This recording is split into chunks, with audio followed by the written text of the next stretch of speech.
کیا اب جانتے ہیں کہ رمضان کی آخری رات کتنی قیمتی ہوتی ہے؟ کہا جاتا ہے کہ اس رات اللہ تعالیٰ اپنی خاص رحمت نازل فرماتے ہیں اور گناہگار بندوں کو معاف کرنے کے لیے دروازے کھول دیتے ہیں۔ آج کی کہانی ایک ایسے نوجوان کی ہے جو رمضان میں بھی غفلت کی زندگی گزار رہا تھا، لیکن آخری رات اس کے ساتھ ایسا واقعہ پیش آیا جس نے اس کی تقدیر بدل دی۔ احمد ایک عام سا نوجوان تھا، لیکن اس کی زندگی میں دین کی کوئی خاص جگہ نہیں تھی۔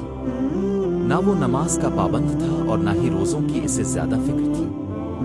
دوستوں کی محفلیں، موبائل، فضول مصروفیات اور گناہ اس کی روزمرہ زندگی کا حصہ بن چکے تھے۔ رمضان آتا تو گھر میں سب عبادت میں مشغول ہو جاتے، مگر احمد کے لیے یہ مہینہ بھی باقی مہینوں جیسا ہی تھا۔ اس کی ماں ایک نیک اور صابر خاتون تھی۔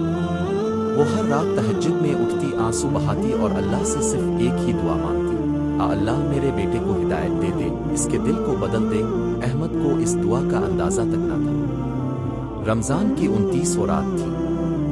گھر میں عبادت کا ماحول تھا، مگر احمد اپنے کمرے میں موبائل میں مصروف تھا۔ اچانک بجلی چلی گئی، ہر طرف اندھیرا اور خاموشی چھا گئی۔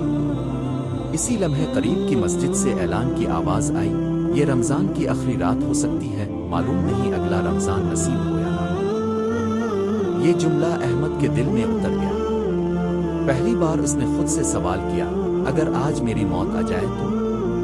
اگر مجھے قبر میں اتار دیا جائے تو میں اللہ کو کیا جواب دوں گا؟ اس کے ذہن میں اپنے گناہ گردش کرنے لگے۔ اس کی آنکھوں سے بے اختیار آنسو بہنے لگے۔ وہ آہستہ سے اٹھا، وضو کیا اور برسوں بعد سجدے میں گر گیا۔ اس کی آواز کانپ رہی تھی۔ وہ رو رو کر کہہ رہا تھا: اللہ میں گناہگار ہوں، میں نے اپنی زندگی ضائع کر دی، مگر آج سچی توبہ کرتا ہوں، مجھے معاف کر دے۔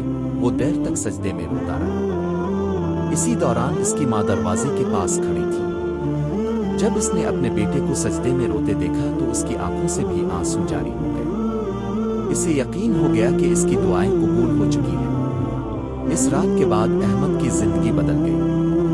وہ فجر کی نماز مسجد میں ادا کرنے لگا، قرآن کی تلاوت کرنے لگا اور بری صحبت چھوڑ دی۔ لوگ حیران تھے کہ اتنی بڑی تبدیلی کیسے آ گئی، مگر احمد جانتا تھا کہ یہ رمضان کی آخری رات کی سچی توبہ کا اثر تھا۔ شاید آج بھی ہمارے لیے رمضان کی آخری رات ہو، شاید ہمیں اگلا رمضان نصیب نہ ہو۔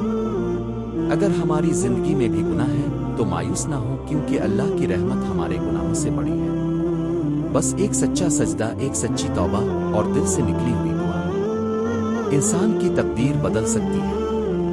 مزید خوبصورت اسلامی واقعات اور کہانیوں کے لیے ہمارے چینل کو سپورٹ کریں اور سبسکرائب کریں۔